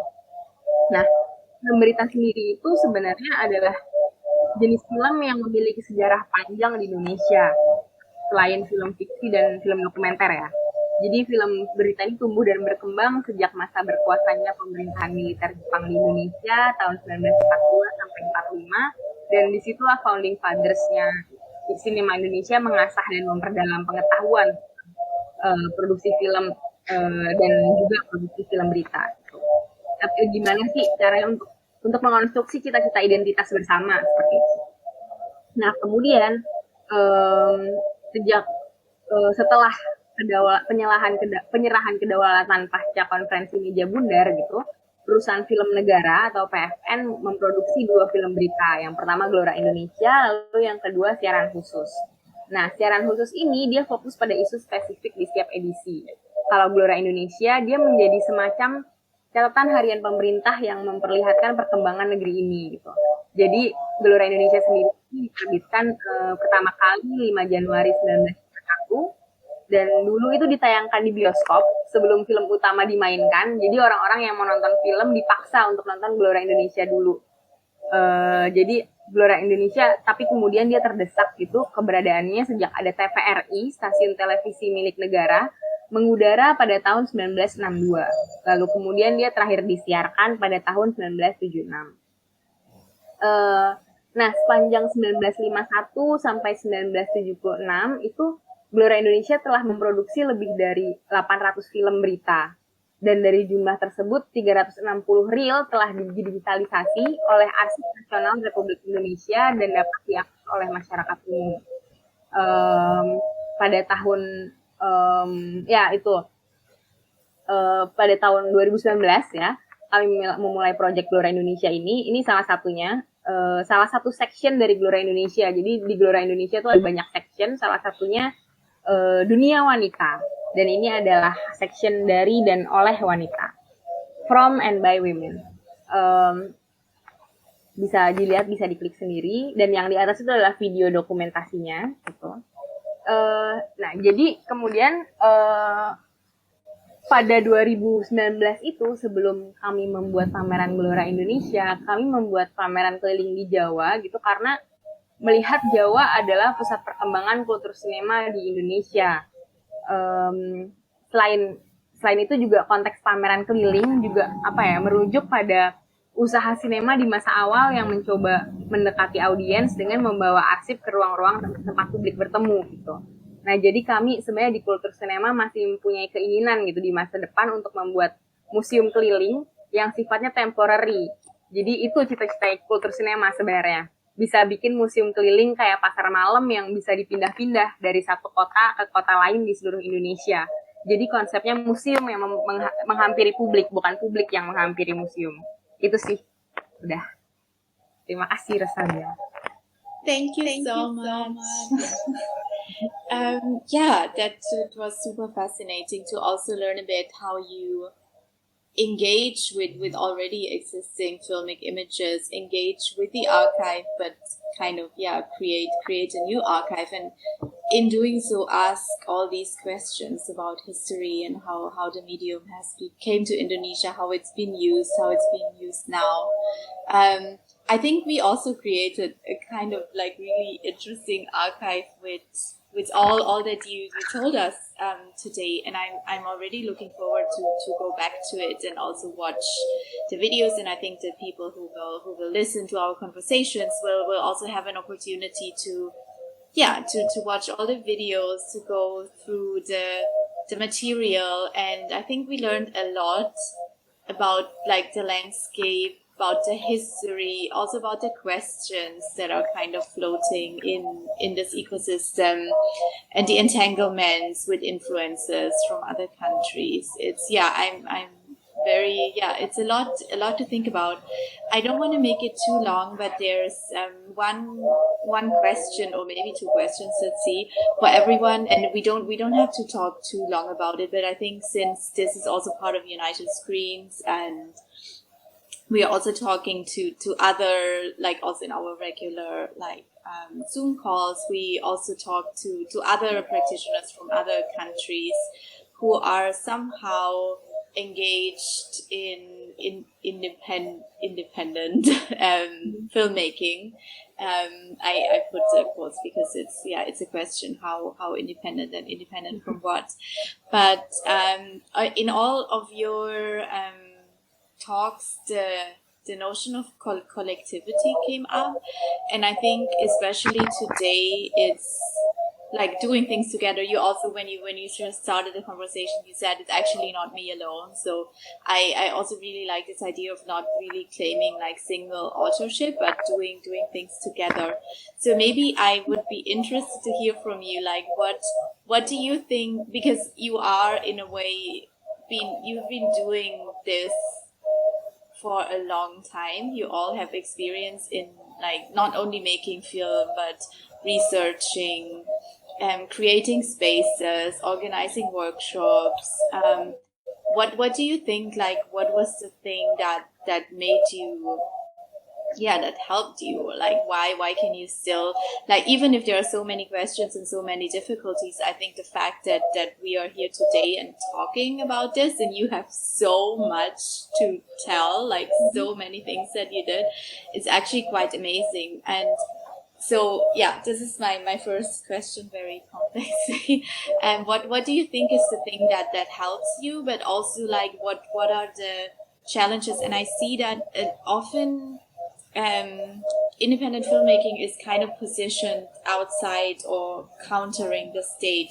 But I have the feeling, and I would be interested to hear from your personal experience, that in Indonesia now, maybe in the past things I guess were different, but now in Indonesia it's not really this black and white, like independent film scene against the state, because one of the exhibitions you did, the last one, Gelora Indonesia, I think was also in the National Museum, if I'm not right, and I think there's also some support from the government. And often in conversations that compare like different contexts, I think it's also interesting to look at Indonesia from this. And I remember now, just as a keyword, in one of the forum festivals, I think Oti talked about government empowerment. So how do you, okay, what the first part of the question, what do you feel like is the thing that helps you, or it's not one thing or many things? Like what keeps you going, and why do you think you have been able to do it for such a long time? And how do you feel and think about your practice and the government? Yeah. I don't know who wants to start, but yeah, I will just. Mungkin aku akan jawab dulu ya. Oke. Tapi mungkin bukan dari sisi filmmaking practices-nya ya. Mungkin dari sisi arsip. Jadi nanti mungkin kalau dari sisi filmmaking dan proyek Aku Masa itu mungkin Duha dan David lebih bisa menjawab. Nah, kalau dari sisi akses terhadap arsip gitu, misalnya kultur sinema itu sebelum tahun 2018-2019 itu apa ya, semacam bekerja tanpa negara gitu. Jadi kami mencari arsip sendiri gitu. Kami mendatangi aku belum ikutan waktu itu, tapi tim Kultur Sinema mencari arsip sendiri. Kalau misalnya teman lagi ada di iFilm Museum, minta tolong, kemudian melihat ada arsip Indonesia nggak ya di situ, tolong lihatkan dan penting apa enggak gitu. Kemudian juga mencari di Sinematek Indonesia gitu, dan kemudian juga Arsip Nasional Republik Indonesia, ANRI gitu. Nah, kemudian untuk ini tahun 2019 itu adalah semacam apa ya, itu semacam momen yang sangat penting gitu untuk kami, karena di tahun 2019 itu kami mendapatkan arsip dari ANRI, dari Arsip Nasional Republik Indonesia, dengan kami meminta bantuan Kementerian Pendidikan dan Kebudayaan Republik Indonesia gitu. Nah, fundingnya kami dapatkan dari Kementerian Pendidikan dan Kebudayaan, lalu arsip yang kami dapatkan dari ANRI. Tapi masalahnya adalah hak cipta dan produksi Gelora Indonesia itu dimiliki oleh perusahaan film negara gitu. Jadi ini agak semacam ada birokrasi yang sangat yang agak complicated gitu ya. Nah, di sini kami mendudukan tiga parti ini, dan tiga-tiganya akhirnya kemudian bisa duduk bersama, dan kemudian bisa kami kemudian bisa melaunch pameran Gelora Indonesia ini gitu, dan ini sangat penting buat kami karena kami melakukan semacam penyadaran terhadap pemerintah bahwa ini tuh penting gitu, karena Gelora Indonesia tidak pernah dianggap penting ternyata oleh negara yang untuk sekarang ya, untuk masa sekarang ya gitu. Karena padahal ini adalah semacam diary catatan harian pemerintah Indonesia di masa lampau, dan selain itu juga ini tidak pernah dibaca sebagai film gitu. Nah di sini kami saya rasa kami melakukan pemberdayaan pemerintah di sini. Dan untuk kerja kolektif arsip sendiri, sebenarnya itu kalau misalnya kerja kolektif arsip secara keseluruhan itu sudah dilakukan Akumasa sejak tahun 2008 gitu. Nanti mungkin Duha bisa menambahkan bahwa Akumasa melakukan proyek di banyak tempat, di banyak lokasi, dan mereka melakukan perekaman di banyak tempat. Nah, arsip-arsip ini kemudian di satu tempat, misalnya di Sumatera Barat, arsip Sumatera Barat bisa diambil atau dimiliki juga oleh komunitas yang ada di Lombok. Lalu kemudian komunitas yang ada di arsip-arsip komunitas yang ada di Lombok bisa dimiliki oleh komunitas yang ada di Surabaya gitu. Jadi sebenarnya kami sudah saling terhubung secara arsip, secara pengetahuan, secara ya kemudian secara jejaring, secara sosial kapital gitu. Itu kami terhubung antar komunitas gitu, dan itu sebenarnya sangat memberi benefit ya untuk komunitasnya dan kami sendiri semuanya, dan jadi kami bisa membaca landscape Indonesia gitu secara yang lebih helikopter view gitu, bahwa tapi juga secara mikro gitu, kami bisa melihatnya dari yang paling kecil karena para komunitas ini juga melakukan perekaman dari hal-hal yang sangat sehari-hari, dari hal-hal yang tadinya tidak terlihat oleh masyarakat, lalu kemudian dibingkai oleh komunitas. Itu sih, mungkin itu dulu. Thank you. Duha mungkin bisa menambahkan. Oke. Apa yang membuat kami atau saya sendiri tetap jalan, dan bagaimana saya melihat praktik yang dikerjakan oleh Forum Lenteng dan Akumasa dan semua programnya, dan bagaimana melihat pemerintah gitu ya. Kalau perihal tadi Asti sudah bilang bahwa dalam Akumasa itu ada semacam sebuah konsep baru yang ditawarkan oleh Mansur Zikri ketika kita kolektif atau komunitas yang semisal dianggap peduli terhadap isu tertentu, kemudian turun ke bawah, itu istilah yang digunakan adalah pemberdayaan masyarakat. Dan istilah ini menurut Mansur Zikri cukup bermasalah gitu, karena seolah-olah kita menganggap bahwa masyarakat tidak berdaya, maka harus diberdayakan. Makanya di presentasi saya sebelumnya saya menyebut ada pemberdayaan media, dan tadi Asti menyebut konsep yang ditawarkan oleh Mansur Zikri yaitu pemberdayaan pemerintah. Terkait clash tarung antara kolektif dan pemerintah, saya kira setelah reformasi hal itu sudah tidak terlalu tampak ya, terutama antara pemerintah dan komunitas, baik komunitas film maupun komunitas seni lain dan komunitas masyarakat yang lain gitu. Justru pemerintah ada dalam posisi yang ingin mendengarkan gitu. Apa yang harus kita lakukan, apa yang harus kita perbuat untuk misalnya mengembalikan arsip dari negara penjajah, dari Belanda, dari Portugis, dari manapun ke Indonesia. Bagaimana mengembalikan patung-patung yang sudah diangkat ke museum-museum ke Indonesia segala macam. Hal-hal itu yang sebelumnya adalah sesuatu yang tidak ditanyakan ke orang gitu, itu pemerintah mulai terbuka untuk bertanya apa yang harus dan dapat kita bantu untuk kita lakukan bersama. Jadi saya kira kata pemberdayaan pemerintah dalam hal ini lebih sesuai dengan praktik yang dilakukan di Indonesia gitu, oleh Forum Lenteng, oleh Akumasa, oleh berbagai komunitas lain yang ada di Indonesia. Terkait kenapa hal ini masih terus berjalan dan saya bertahan di bidang ini, saya kira sebetulnya bukan kenapa bertahan gitu, karena secara tadi saya sebut secara alamiah gitu, interaksi antara warga, antar orang di Indonesia sudah cukup apa ya, cukup menjadi karakter yang justru mendukung interaksi itu, berkolektif, berkomunitas, berkumpul, bergotong royong itu sudah menjadi bagian dari kesehari-harian dan mungkin dipengaruhi misalnya oleh faktor iklim, faktor terutama iklim geografis segala macam yang hal ini tidak mungkin dilakukan di barat misalnya karena mereka harus berpikir, harus menyiapkan uang, harus menyiapkan materi, bahan pokok, mempersiapkan musim dingin gitu karena tidak bisa melakukan apa-apa. Itu tidak terjadi di Indonesia gitu. Jadi dialog terus berjalan setiap hari, interaksi antara seni dan kehidupan sehari-hari begitu dekat. Ini yang menjadi pertanyaan ketika ada wawancara oleh peneliti dari saya lupa dari mana, dari Eropa yang jelas bagaimana mungkin itu bisa dilakukan gitu, di Indonesia.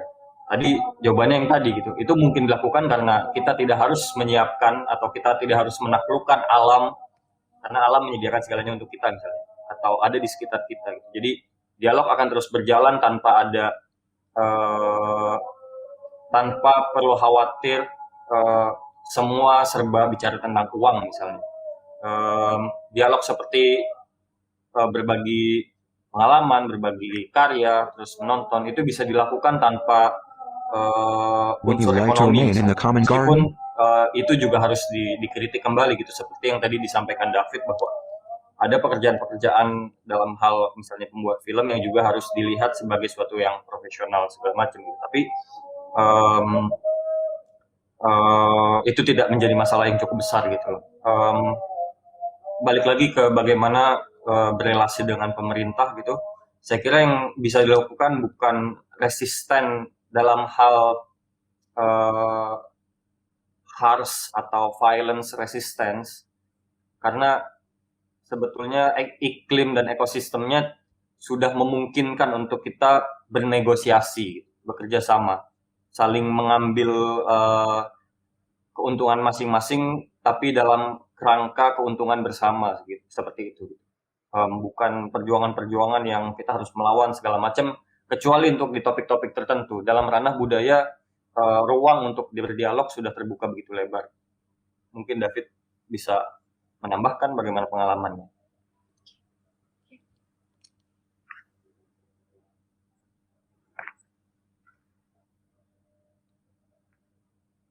Can you repeat the question, Rosa?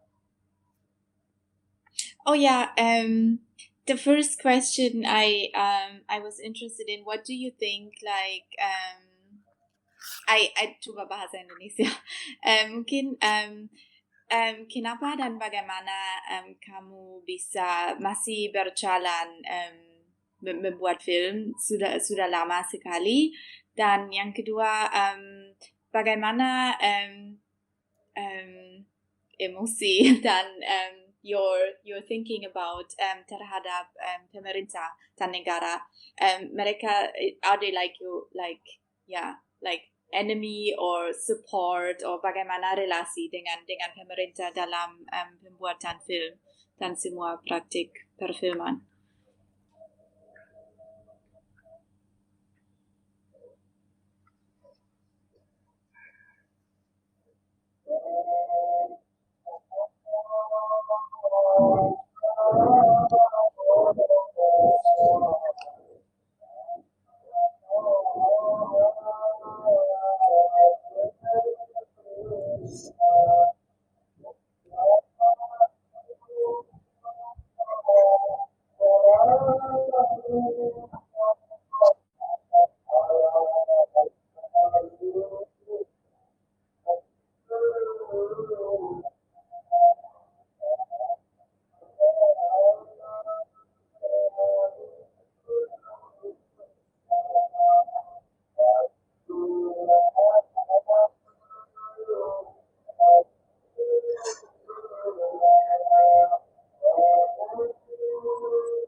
Would you like to remain in the common garden?